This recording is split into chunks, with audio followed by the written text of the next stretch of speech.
Welcome to the Alrighty. show, folks. My name's Douglas Gabriel. I'm here with my good friend Ron Spence, and today we're going to add on to a conversation we had, which the caption for it said "Mudfloods, Tartaria," this whole big mystery, waters of the deep, and clear, all these different things. Because last week Ron asked a lot of questions that were the best questions, and so today he's going to kind of lead this conversation. But I want to make sure, Ron, that you add in there Tartary, Tartaria, this whole mystery of that. But welcome to the show, Ron. Well, thank you, Douglas. I appreciate you inviting me back, and I do appreciate all of the nice comments that people left about our last show on the YouTube video and also on Gab, where we're located, where we spend most of our time discussing these things. So, yes, I guess we'll just jump right in. And I was thinking that we would start off with some more things about the mud flood, just kind of add on anything that we hadn't talked about last time. And I think one of the observations that I made, especially after watching the last video that was previewed on Gab by my lunch break, I believe, I noticed that all of these great big buildings that we see out there, they had no chimneys, they had no heat. And if you go to a hotel nowadays, every room has a air conditioner in it, that you turn on and turn off to your convenience. How did these people heat these big buildings with, we'd have to imagine, it would have been cold and hot, even though it's a big building and would hold heat somewhat from the day's sun, but that's still, I mean, we're talking thick buildings with stone walls and plaster on the inside. Do you have any ideas what you think may have heated those buildings? I've traveled throughout all of Europe, and when I go into those places, I ask the same question: where's the chimneys? They have fireplaces, but where's it go? Now, if it was, and I don't have an answer because we should have all kinds of carbon accumulation on all the ceilings and stuff, but we don't. We have these beautiful, beautiful buildings. They're not heated. They don't have good plumbing. They don't have sources of water. And who the heck built them? Because when you look around them, they were taking the reason they were called peasants is because the people in the big buildings made sure that the peasants had nothing. Okay, so Mhm. who did what? Who built these? I'm telling you, I've stood in these buildings and I cannot answer it. You cannot tell me that one architect who we don't even know, barely know anything about this building, built the El Escorial, this fantastic building, palace building in Spain. You cannot tell me that two dudes designed all of St. Peter's and all those statues and everything. No, I don't believe that. They were called Dionysian artificers in the ancient times, and they learned their secrets, which were they had a guild. And this guild goes back Dionysian, so Greek, but it goes to the Persians, and then it goes to the Egyptians. Some say it's the Egyptians who taught them how to build. Well, it also goes to India and goes to, places later like, Cambodia, all throughout Central Asia. So there are pyramids all over the earth. Who taught them how to build them? Who taught them to carve the stones? How did they move them? Now, we can speculate, but I think the answer I have for many of these questions is we don't know. Now, you can use your Correct. imagination and you can say people in the past had superhuman capacities. And I'll give you one theory. Okay. And remember, a theory is a guess. It's a bad guess based upon circumstantial evidence. But let's say you've heard it. We've even seen videos of it. Someone sees a car wreck, they run up and they rip the door off the car and pull the person out, snap the seatbelt, which is impossible for a human to do, and or lift up the car. Haven't you seen it where one or two people go and lift up a car and save the person's life? Because in a state of extreme fear and fight or flight, you have capacities that are subconscious, and so the human being may have superhuman strength capacities. One I theory. agree. I agree. And also would like to say we don't notice any roads, which also leads me to believe, well, one, they were smart enough not to build roads because what I'll segue right into there is what are we doing to our Earth? Our Earth is a living being. We're paving over this living being with concrete, asphalt, structures, and roads.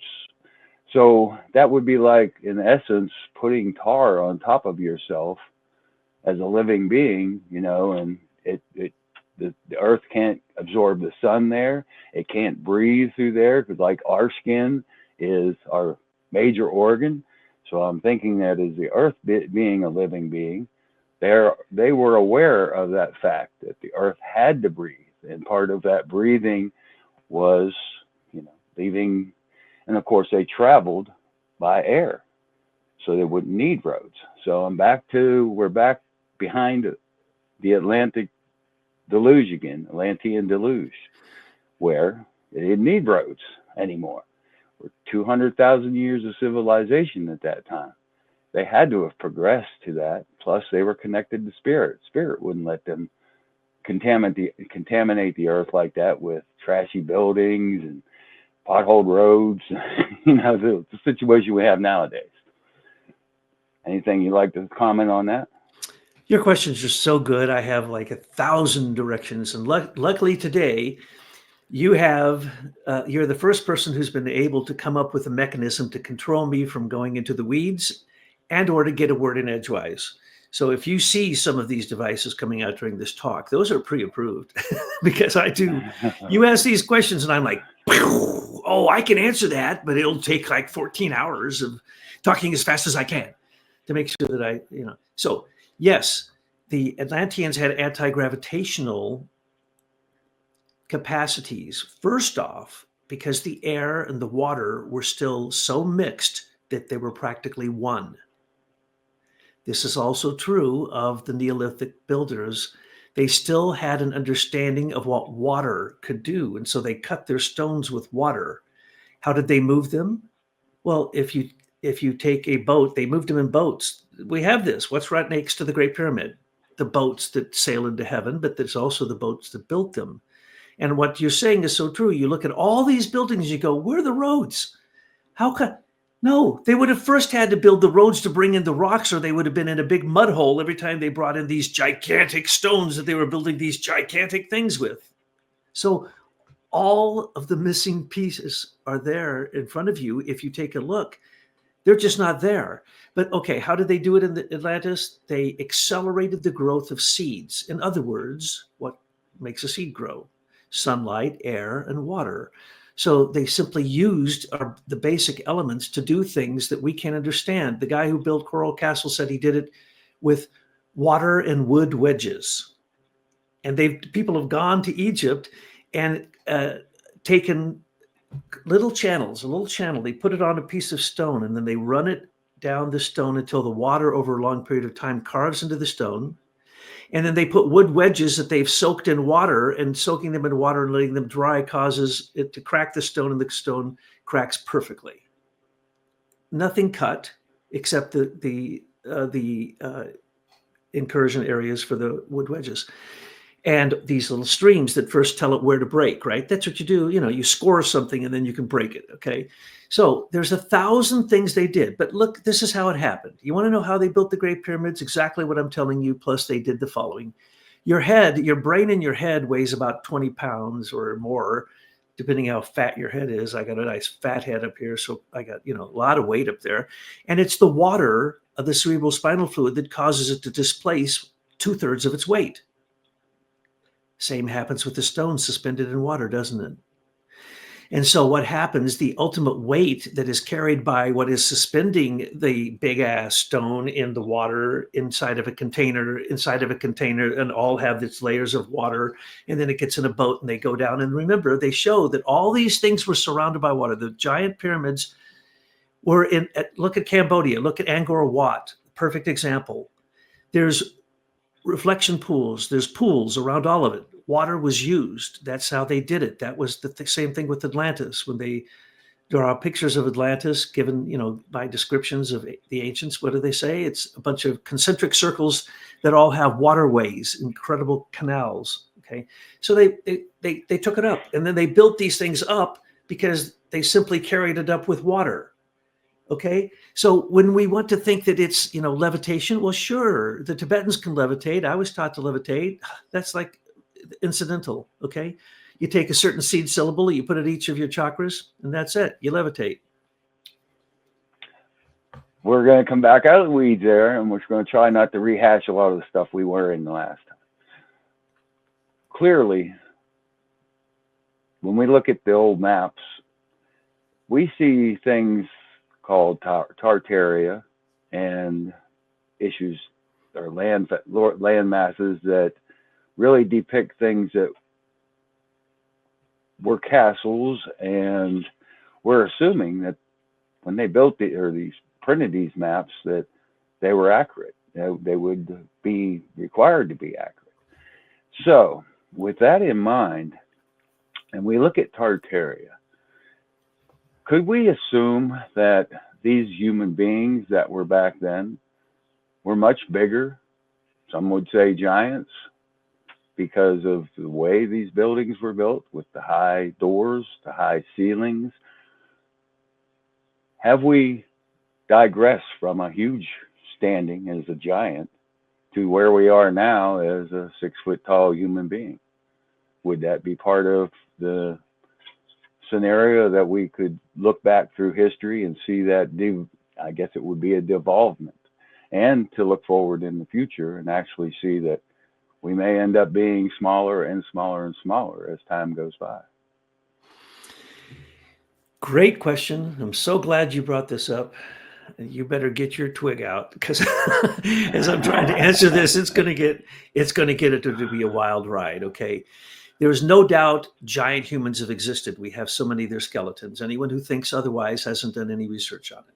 Now, are those the Nephilim? Well, of course, the Bible talks about that there's a giant in every single one of the 12 tribes that were surrounding the supposed Hebrews.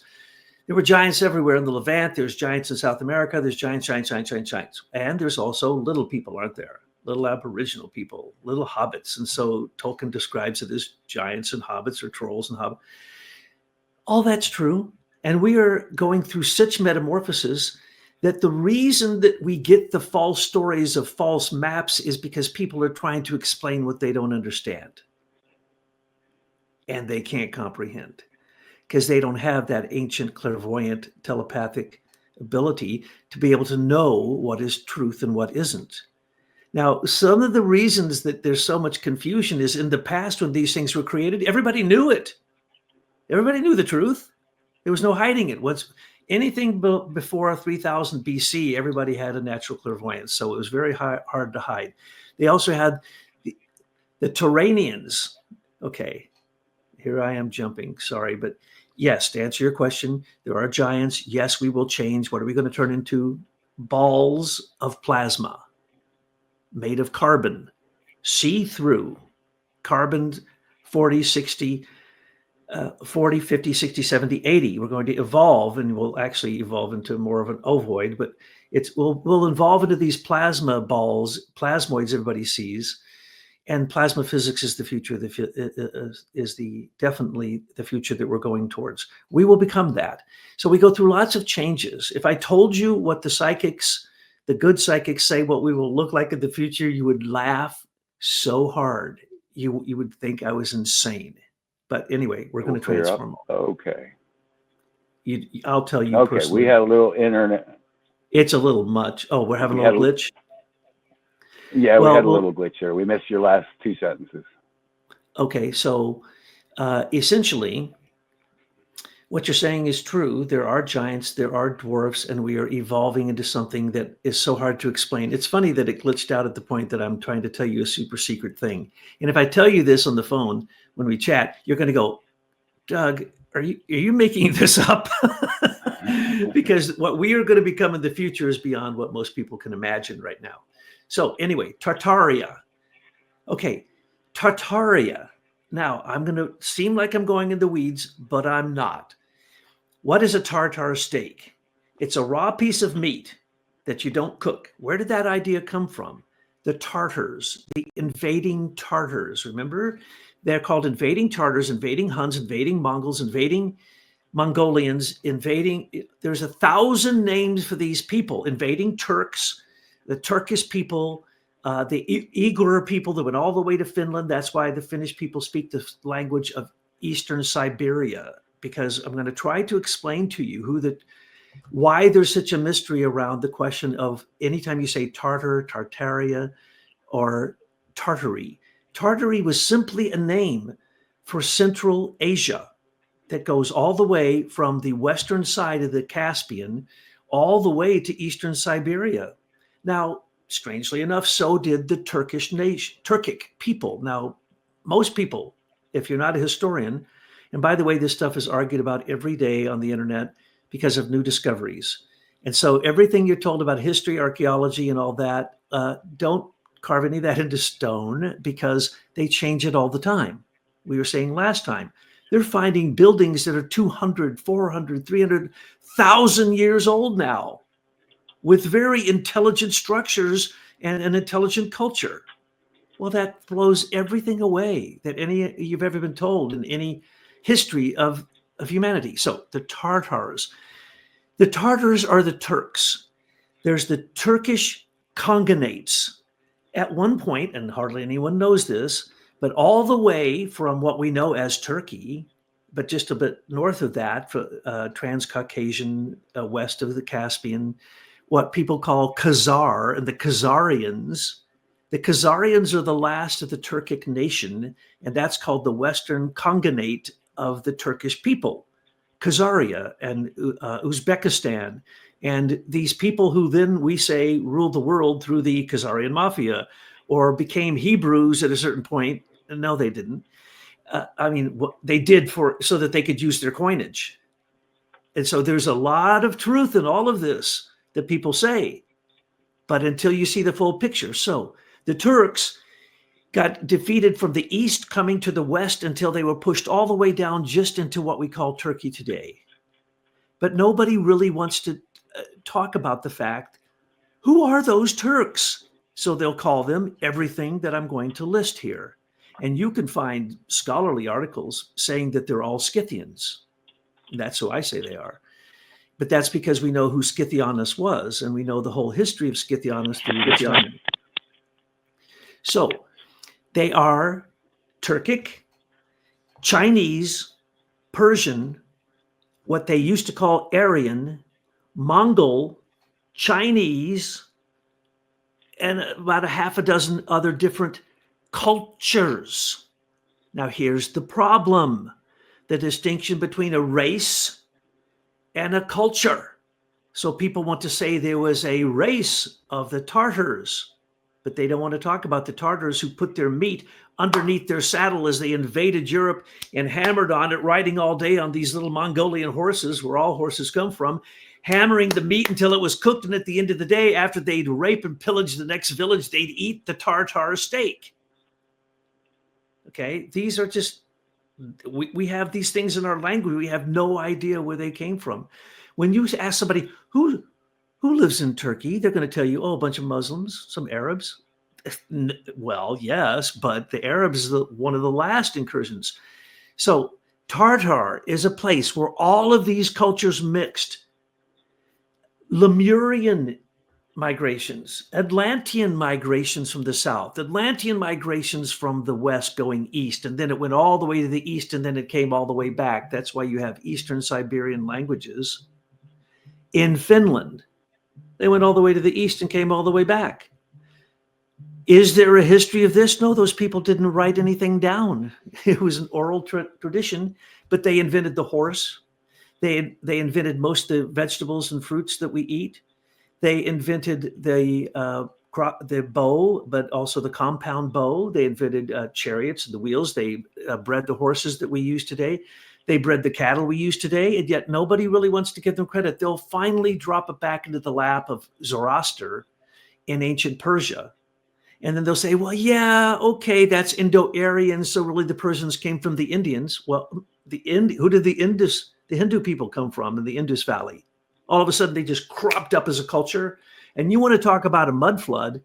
How about the Harappan cultures in India, that the mud came and wiped them out till we didn't find them until just a few years ago. And now we know that they were using light bulbs, electric batteries, doing brain surgery, total a city of thousands of people, multi-story with full plumbing and a completely advanced culture, wiped out by mud, gone, and they just found it.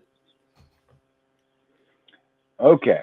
Well, I think we've pretty much established through anything on Wikipedia that talks about the buildings and such that and society is just a fairy tale. It's not even a good fairy tale. It's just out and out conjecture.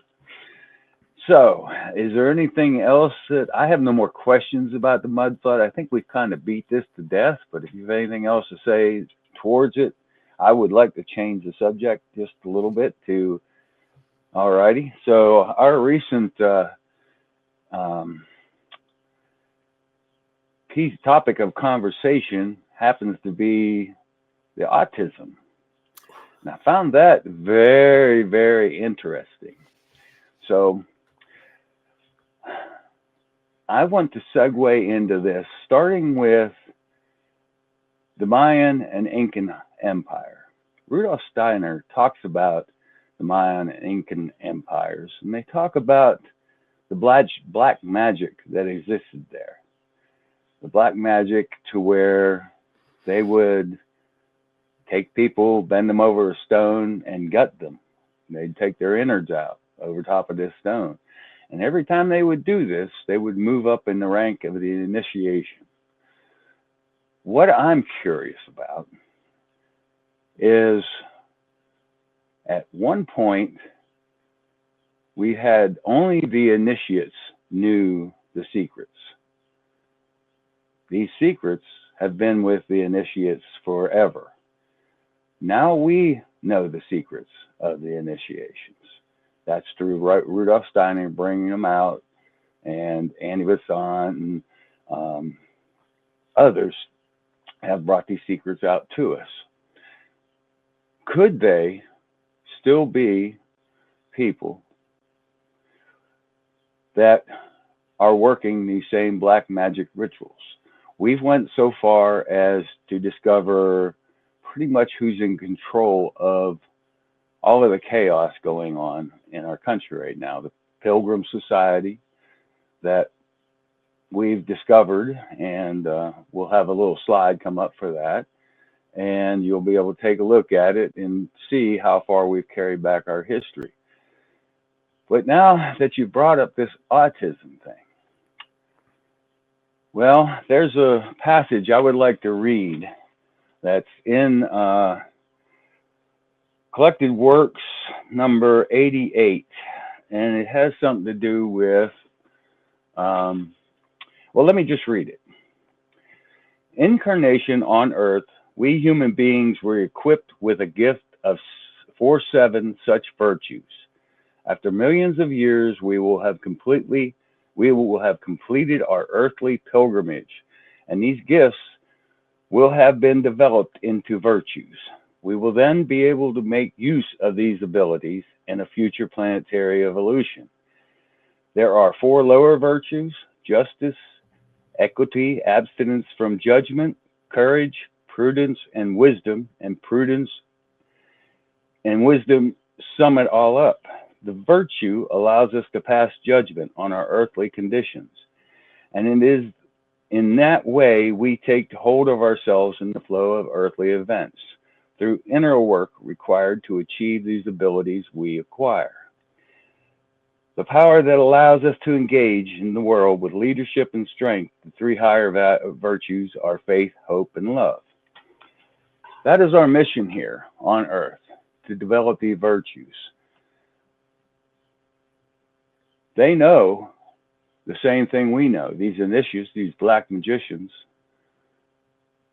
And now we've seen the increase of autism in the last 30, 40 years to like 1 in 10 now. And it's almost like they are purposely vaccinating these children so that there are no bodies for higher beings to inhabit. Would I be correct in saying this? Absolutely. We could go into human sacrifice and look at the Catholic Church. It's Christ's blood and body that they eat. Human sacrifice. But that's a god. So we're eating a god. So that was called the nectar and ambrosia in the past of the gods, and it gave you immortal life. Well, Catholics believe when they take Eucharist, they get immortal life, don't they? What's the opposite of that? As we've said, black magic is always twisting to the opposite direction of good.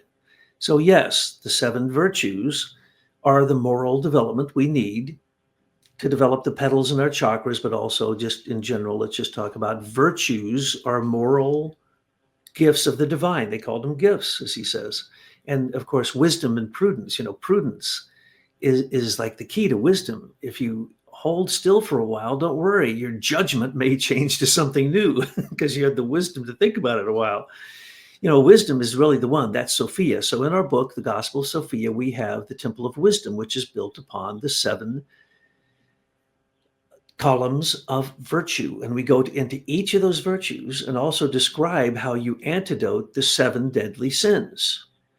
And the seven deadly sins, everybody knows that, the greed, anger, hate, that stuff. But faith, hope, and love is really the deal.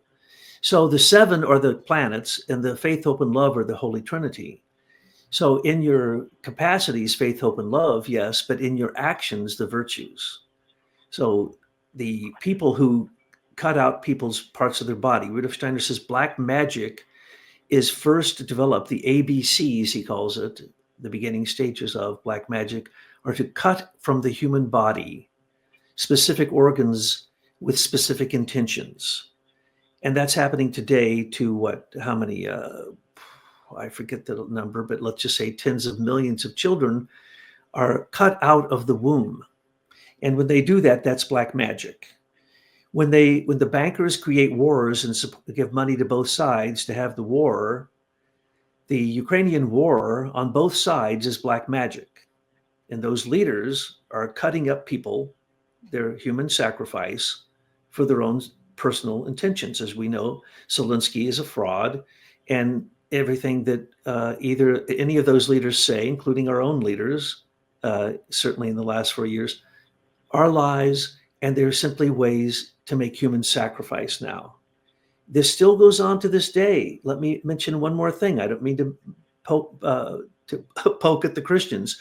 How about the Muslims? Every year around the Kaaba, sometime in their life, they must make a pilgrimage to Mecca and circumambulate the Kaaba. Do you know that sometimes thousands of women and children die because they're trampled to death, and that every single year? One year it was like 10,000 women and children were trampled to death. That's human sacrifice to this very day. And yes, Quetzalcoatl and the feathered serpent, and the blood would run down the temple steps until they had to keep making human sacrifices until the steps represented the body of the serpent that they worshiped, and it needed blood. But these beings who lived at the top never left. They thought they were in some rarefied realm, stealing the spirit and soul of the people they made human sacrifice of. And remember, it was an honor to give yourself up. That's where the Wicker King came from. You were the king for the day, for the year, if you were born on December 21st, on the winter solstice. And if it was a bad year, they put you in the wicker tower and burnt you and got a new king the next time someone was born on that date. So human sacrifice is we recently just stopped it openly as part of religions, but not really, because materialism and war, the religion of materialism creates war. It can't survive without war, and it has to kill people. And now the war is in our bloodstream. It's a pharmaceutical war. So I don't know if that answered your question. Well, it kind of leads into the questions and the possibility of ESP for, if that's what you would like to call it, extrasensory perception. But I'm also leading to the fact that they were purposely doing this and are doing that in order to keep our society from attaining those 7 virtues.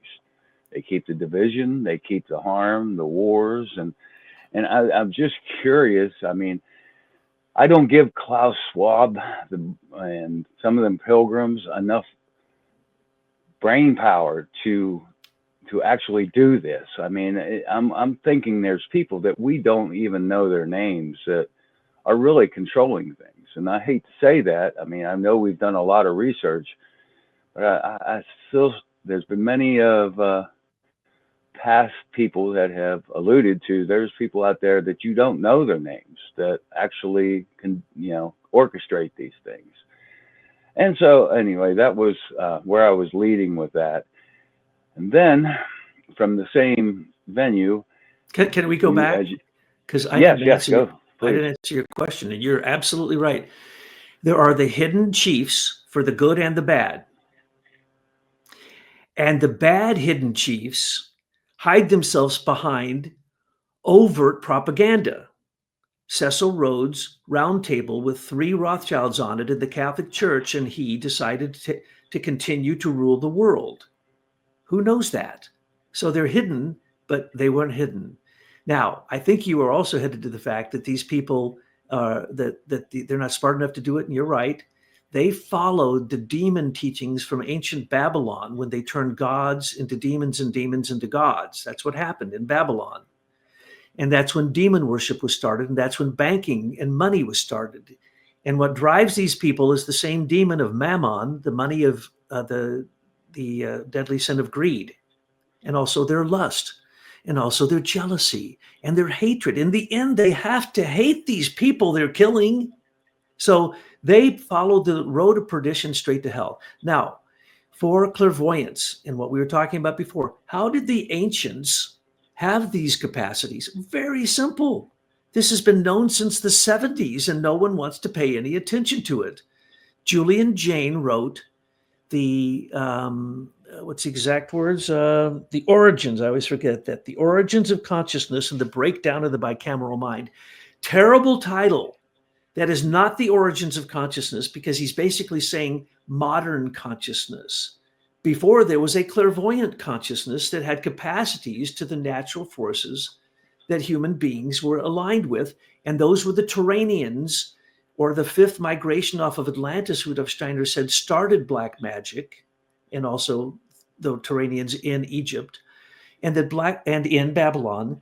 Black magic was started then by a decadent culture, the Turanians. The Turanians is another name for the Tartars. So they had the wisdom of Atlantis. They had the magic language that could make things grow into what they wanted, or shape things into what they wanted. I'm sorry to have to say this, but it's the truth, partially through speech. And we haven't given speech the power. When they levitate in Tibet, it's because they're chanting, beating these drums and blowing these horns that sound like you're at the guardian of the threshold, like you're going to hell, like you're facing the abyss. It's a terrible sound. It's not pleasant. It hurts your ears, shakes your whole body, and knocks you out of your body. That's what it's meant to do. So when Joshua blew the horn and knocked down the walls of Jericho, by the way, the mud flood levels in Jericho have been measured. Normal levels this big. Mud flood levels so big that they go, there had to be a flood. Yes, correct. If you go back to Jericho or any of the old cities, Uruk or Troy or any of them, you dig down, what do you find out? Mud floods. So anyway, the bicameral mind is the following. And I know this because I'm a teacher, and I was able to work with children who couldn't learn to speak or learn to read or write. I worked with these children that are on the telepathy tapes, okay? And I worked with an anthroposophical doctor, Dr. Trauda Page, and she taught all of us what Rudolf Steiner called healing education. Steiner created a way to deal with these children. Because why? He was clairvoyant. He was born clairvoyant. I was born like that. I was a nonverbal child. I didn't speak when I was young, and my mother and I communicated through clairvoyance.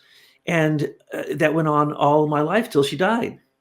So anyway, the point is, the bicameral mind, we all started off in the right brain. And if you stay in the right brain, you're going to be artistic, spatially aware, aware of sound, aware of color, aware of all the real things. If you go to your left side of your brain, then you go to the abstract part of your brain. And that is reading, writing, believing in the materialistic science, religion, and all these kind of things that are really kind of male-dominated, patriarchal, culture-dominated things of importance, or mores that they considered important. You learn to read, write. Well, since 3000 BC, and specifically 2000 BC, that has been the predominant culture. So we went from right brain to left brain. How did we do that? The corpus callosum developed. We talked before about the human being is developing. The corpus callosum didn't exist back in those days. It connects the left and right side of the brain and creates homeostasis, or a balance between them. Without that, you couldn't be a modern person. So the children who don't use their left brain and only use their right brain, they may not speak. Where is the Broca-Runca area for speech? The left temporal lobe. So when they can't speak, they immediately fall back to one of their other senses. We have 5 known senses that we can number, measure, and weigh, and the scientists use, but there are 7 others, and that's what they're using. The sense of a human being, the sense of warmth, the sense of their body, the sense of balance, the sense, all the inner senses. These children, the tapes demonstrate this, and I know this because I worked with them, but I never understood this stuff until those tapes.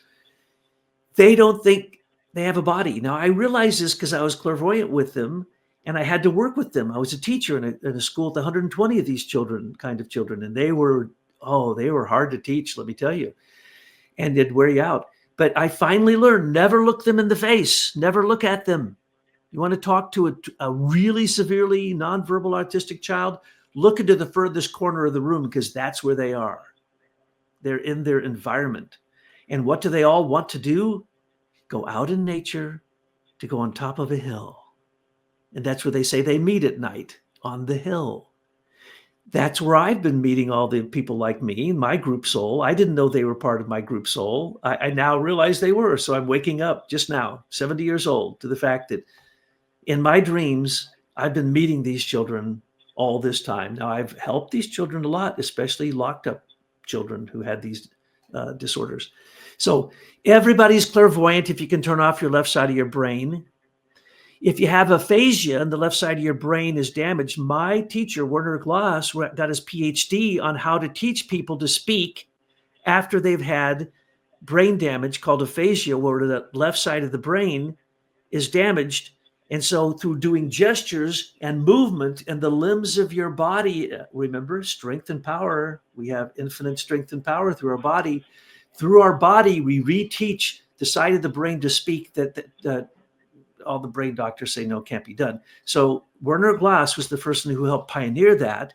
Now, I've been working with them, and I was used in those studies because I can control the left, right, and corpus callosum of my brain, and I can control my brain waves.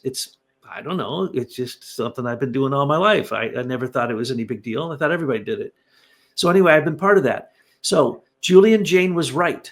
And we haven't even understood that the perception of even a Greek person is nothing like our perception. Perception changes over time. So when they built these megalithic structures, to them, it was like, ants going to work. It was just a beehive. They just went and did their thing. Ask them who did it. They don't even know who did it. Ask them who built Cologne Theater, the biggest buildings in Europe. Ask who built them, and no one can tell you. How is that? Because they were inspired through the right side of their brain by higher beings to bring the divine to earth. Because when you stand in front of these buildings, you say, this is beyond the human being. And what is our mission in life? To go beyond nature. That we limit nature, supernature. Well, I guess then we can assume that these black magicians have refined their techniques to keep us from advancing. Yes. And therefore, we must acknowledge that we are in a spiritual war, more than just a war. This is a war a lot of people don't even know that's existing. So, on the autism and also ESP, I am under the belief that we still have the ability to transmit telepathically. We've lost the ability to receive telepathically. The reason I say that is because we're in constant, if you look at Rudolf Steiner's work, we are in constant contact with the higher spiritual beings above. That's what praying is. That's what thoughts are. Thoughts come from the higher beings above. So it would be my thought that this is something that we have either forgotten or we have to relearn. But I would suggest that people begin to, as you and John would talk about the golden rose that you would send to people, that we would actually start trying to communicate with each other just by sending good thoughts to each other and see where that goes. I mean, we're in a spiritual war and we have to somehow come back and fight this. We also have the younger people that seem to have that before 7 years old, seem to still have that connection to spirit much more than we do now. You talk about a lot of children will have imaginary friends. They're probably not imaginary.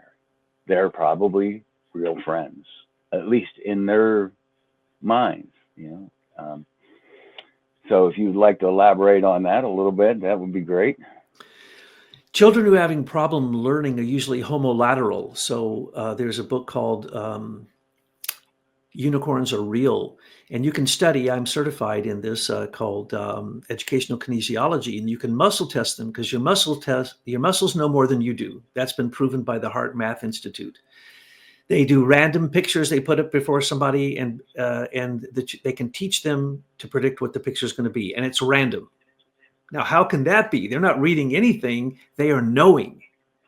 And this is the trick. People have asked me for a long time, what does it sound like or look like when you're looking at somebody's aura? It's not sight, it's not sound. Now, there's a lot of that going on and that can inform you, but it's a knowing. And when you know, all the senses all join together. Now, the corpus callosum doesn't merge the left and right side of the brain until age 12. That's why in Waldorf education, we don't teach cause and effect until 12, because the children can't understand it. And before 9, well, let's say before 7, the child thinks they're still part of their environment because they're still fully in the right side of the brain. They and their parents and their environment, they're one. That's why in a preschool, we make sure nothing comes in the environment, even on a feeling level, even that is invisible, like the teacher's feelings. Nothing can come in the child's environment that you are not willing to agree to the fact that it builds their organs for either health or illness. And that's the way we need to live. Now, we are fluid column antennas, and we are being bombarded at all times with all kinds of poisons. And yes, the black magicians have become expert at it. We don't have to go anywhere. We can be bombarded with the EMF. Literally, I don't know how many. I figured it out one day. It's a huge number. Hundreds of thousands, millions of things, separate vibrations are bombarding your body. So how do you figure out the vibration of your friend? Through prayer, as you said, meditation, contemplation, sending good energy. They call it holding the light, all of that. But first thing you got to do is get yourself clear enough so that you're sending anything good. So you have to get out of the garbage, out of the poison. You have to go out in nature. You have to put your feet on the ground, get grounded. We use grounding pads because, it's winter up here. So you got to be grounded. You got to have good food. You got to have good water. Steiner said Waldorf education would be wasted on the children if they did not have organic food to eat. So he invented biodynamic food. Okay, biodynamic gardening. So that's the trick. You have to know when these things need to be fed and how to feed them. Now, there is a great man. I'm so glad you've asked these questions in the form and fashion you have, because it gives me the chance to address these autistic children. There was a man named Alfred Tomatis, and I've studied his system and trained in it. It gates Excuse me. sound and frequency. And he says that the child in utero, and this is so profound, I used to think he was one of the most profound people in the modern age that discovered something that is totally ignored. By the way, just to set the stage, he created a system of learning languages that is the only foolproof way to learn languages without an accent. Because he was an opera singer and all the best singers in the world came to him, and he had a system where he would use Caruso to open up the gates of their frequency perception so they could sing. He says autistic children in the womb were overwhelmed by their mother's heartbeat, their movement of their intestines. The child it's already been proven by science. The child hears every single thing said in the environment and understands it as on an emotional level. Anything the mother eats, and whether the mother's feelings for the child wanted the child or did not want the child. Now, that was before vaccinations were really, really big. So vaccinations are now the key factor. But in the past, he wouldn't treat a child with this unless he talked to the mother to see if they had a bond. And if they had a bond, it's like the bond that these nonverbal autistic children have. They were probably damaged somehow. And so what did they connect to? Their mothers really thinking, feeling, and willing. And they became one with it. So I could see through my mother's eyes, I could hear through her ears, and I could feel what she was touching, literally up until the time she died. Only person I could do that with. Many other people, I can see parts of all of that and blah, blah, blah. But the deal is they asked the most clairvoyant of all these children, can you do this with your dad? And she goes, no. And they're all shocked. Well, you just did it with your mother perfectly 100% of the time. Why can't you do it with your dad? She says, because he doesn't believe it. And one of the other profound things you will hear on that tape, which was one of the first things I heard, which literally made me start crying. I cried through all those tapes. Why? Because that boy said, the mother turned and said, or somehow they had a conversation, but they show it on the tape. And they say, he says, I can read your thoughts. She says, how do you know that? That's it. He says, I can read your thoughts. And she says, nobody can read thoughts. And he says, if you have the gifts I have, you would know I can't lie. Now, do we want to give telepathy and clairvoyance to bad people? The black magicians would become worse. And what is it they wish to attain? Clairvoyance and manipulation. See, the black cat walks in front of us just as we're talking about them. Thank you. But you has white on it, so it's a blessing. Thank you. Yeah. So the black magicians, they want to live long, right? They would have a lot of money, the 7 deadly sins, have control of the world, and they want to know what everybody's thinking. And they want these, what are called siddhas, these powers of invisibility, these powers of great strength, these powers of clairvoyance, these powers of great thinking, discernment, all these things. Tibetan and Christian all say the same thing. These are gifts. Now, one other story, and this you're going to start hearing this now because the genie has been let out of the bottle. Okay, if you go back to my tapes on, you know this, the interviews with an exorcist, I said all these things that these children are saying, and I said I went through this, and I'm thinking everybody now they know I'm crazy. Now they're going to totally write me off, right? They're not going to believe a word I say. Go back, listen to it. The children are saying the same thing. So this is critical what you've said. And the question is, does a person have the morality to be able to, when they go across the threshold, to even remember? Or do they have any interest for the spiritual world? They're not going to talk to you if you're not interesting. You better have done some homework before you go into the spiritual world thinking you want them to talk to you. Plus, you have to learn their language. And what happened with these children? As soon as they got the letter and number boards and they got the language, they got a voice. And then we found out that the smartest people on the earth, they're the savants. I knew the Rainmen. I've known a number of these savants, but they're not just savants with number. They're savants with morphic fields of resonance. I have a comment. It's kind of like coming on your show. You better know what you're talking about if you come up on your show. Same difference. It's really I think believing in yourself and starting to believe that you are able to change things. You are able to think good things. And by doing that, it's going to make a big change within our world. Just from us having the confidence that we know that it is possible. And if you look into the initiation that Steiner has put out, you will become able to see in the future. You will be able to be clairvoyant. You will be able to be telepathic. You will be able to speak to the 7 layers in Devacon. So I think we have a lot of hope. We have to somehow come together, and I can't think of a better time for anthroposophy to start becoming very popular. I think it's something that we really have to not force, but bring to people's attention. Sorry about my cat there. Oh, that's beautiful. We're cats. We're AIM cats. Yes. You are an AIM cat. But that's pretty much where I was looking at, and the autistic part of it was, I mean, this is really something that's being done to us, and we have to realize we have to fight back with whatever weapons that we have, and we have to get into the initiation. We have to start advancing ourselves. We just can't sit back and fight here amongst one another, because that's exactly what they want. They want us to be fear, controlled. He's being obnoxious. This is his house, by the way. I'm just using it as my shop.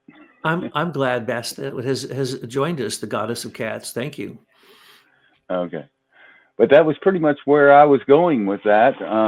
If you want to close us out with the last few minutes, any comments that you have in that area, and continue on with the autism and how we can break this cycle. Of course, we have to tell everybody, no more vaccinations. I mean, we have to come to terms with this medical community. We've all lost trust in it now, at least everyone that has cat in their blood. And we somehow have to just start saying, no, we're not going to do this anymore.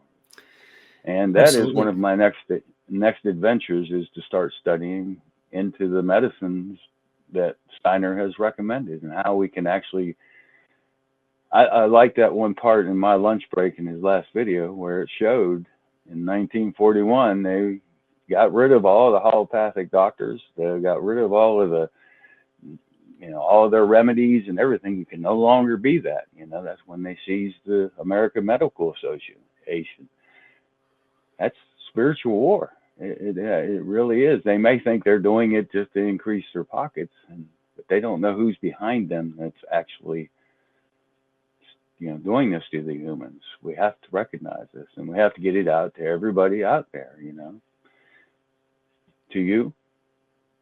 That's why we wanted you to come and talk with us. We want, because I'm a little bit out there, and so somebody has to put it down into a language that people can understand. And what you said is so true. The telepathy tapes and what they found about these nonverbal autistic children vindicates anthroposophy. It vindicates Rudolf Steiner's ability to read the Akashic record. It vindicates clairvoyance. It vindicates everything he ever said. Now, people, instead of looking at an autistic nonverbal child who's also spastic and can barely walk, what do? They look away. They feel ashamed. It's in these tapes. It will tell you everything that I have felt as one of those people. And I do not know. I keep saying I don't know how I got over it. I do know how I got over it. I had the best teachers you could ever imagine. And I don't know why. It was destiny that I came into their circles, and they taught me how to gate perception, so I could stop the negative coming at me, so that then I could have the peace, that I could create a shield around me. And where it comes from your pineal gland. It comes from what's called your brain sand, and then it goes into your heart. And once you're in your heart, you can create a shield around you that can stop anything, because all the man-made stuff is man-made. You're God-made. You have greater power. And the other thing you said is so powerful. We have to have a new way of looking at things, a new perception, and we need to now gate everything. And anytime anything is invented, we need to say, is it for humans, or is it against humans? Is it pro-human or anti-human? These inventions now, no one stops them, no one gates them, no one says that frequency is so high it's going to break glass and hurt your brain. You need to not do that, military. You need to not turn every invention into a weapon first and then keep it secret for 20, 50 years. We have so many geniuses right now that have brought forth astounding free energy devices and inventions every single day that abnegate everything that science tells us. And yet there's no synthesis of it. These things stand alone. And because they stand alone, and because, just like in the science fiction novels, they rewrite history. And they rewrite history. They don't tell you the past history was a lie. They don't tell you that Tartaria was simply what's called the Turkish Khanate. The original Turkish Khanate is Tartar. It is, but then they're going to tell you they're Mongols, and then they're going to tell they're Turanians. And even then you're speaking of Atlantean races. So then people nowadays say Rudolf Steiner was a racist because he's talking about these ancient races from Atlantis. He's not talking about current races. He talks about cultures. And so what happens is we are now in a new culture. And those children who are nonverbal autistic children have a culture where when they're around someone who loves them and understands them, they can create a connection that makes speaking with words absolutely obsolete. And that they then at night go and meet their friends on a hill. In other words, a refined area probably of the earth, the atmosphere, called the etheric sheath around the earth, called Shambhala. They go to the realm where Christ is. And so now I'm started the last couple nights consciously working with them. I didn't know who all those people in the room was that were in my schools. See, I've had so many schools that at night when I sleep, I go to school. That's what I do. I do the things that I've done all my life, right? So, but it's called exomatosis by Daskalos. When you can cross the threshold without all your garbage, your fear, doubt, and hate, leave it behind and resolve with everyone the karma that you have with them before you cross the threshold, then the spirits will teach you their language, and then they will come to you at night once you get good at this, and they will do what he calls exomatosis. You will travel someplace to meet other like-minded spirits of your egregore, of your group soul, and you will work together on common issues. And so now I'm going to see, I don't know if it will work, but I've been doing this with people in the awake realm. These children are basically in the dream realm, and they're not in their body. So if you go into the dream realm consciously, you can communicate with them. And so some remote viewers have said they're going to go to the hill and they're going to break in, and then they tell this crazy story of how they kicked them off the hill. Yeah, they're going to kick you off the hill. You don't belong there. So, but this is called the Temple of Wisdom. It's called the Akashic Realm, blah, blah, blah, the halls of gold, so on and so forth. Everybody has a name for it in every religion. And so if you can go there, folks, you can already work on what Christians call New Jerusalem. Steiner calls it future Jupiter. We Tibetans call it your illusory body. You can work on the future. And so Ron and I have been working in the spiritual world in our dreams for a long time. And so every time that I would talk to him recently, I'd go, I know you. Remember, I kept saying that? I know, Ron, no, we've met in person. I know you, like I know your soul, right? And I'm thinking, no, you go back, way back. And I guess I'm seeing when you started on your path. So have we been meeting at night because we have the same similar questions, speak the same language, and the spiritual beings, whether it be the Archangel Michael fighting Ahriman, who came to his materialistic throne in 1840. Michael came to his throne on the earth in 1879 in the etheric realm. So we have all the spiritual help. We have the saints. We have, we have Mahatmas and Yiddas and all the Buddhas and all the different beings, all ready to help us as soon as we can get our own selfish ego out of the way. And that is why I think people like you so much, and why they were very clear that we had to bring you back on as soon as possible, because you probably counteract my gigantic cosmic ego with your humility. So we just love having you on the show, and I'm sure we're going to have to continue this conversation in the future. Well, that's great, Doug. I appreciate everything you said there, and I really appreciate I'm humbled at the chance to sit here and discuss things with you. And we do come from two different worlds where it's fairly evident that I'm a hands man and you're the brains man, and so I come across like that. And but really, what I think we're looking at right now is we're actually seeing the apocalypse unveil, and it's starting with many people. And I thought initiation was something that happened to everyone, but no, it's an individual thing, and you can take that journey anytime. You can begin it, and there are many benefits to it, especially when you think about your time between death and a new birth. And that's one of the reasons if people would look into that, and it's Kamaloka and Devacon, they start using their imagination and see what's in store for them, they no longer fear death. The only thing they can do is, if they kill you, you're going to come back even more powerful when you come back the next time. So, with that note, Amen, brother. Thank you. Take care.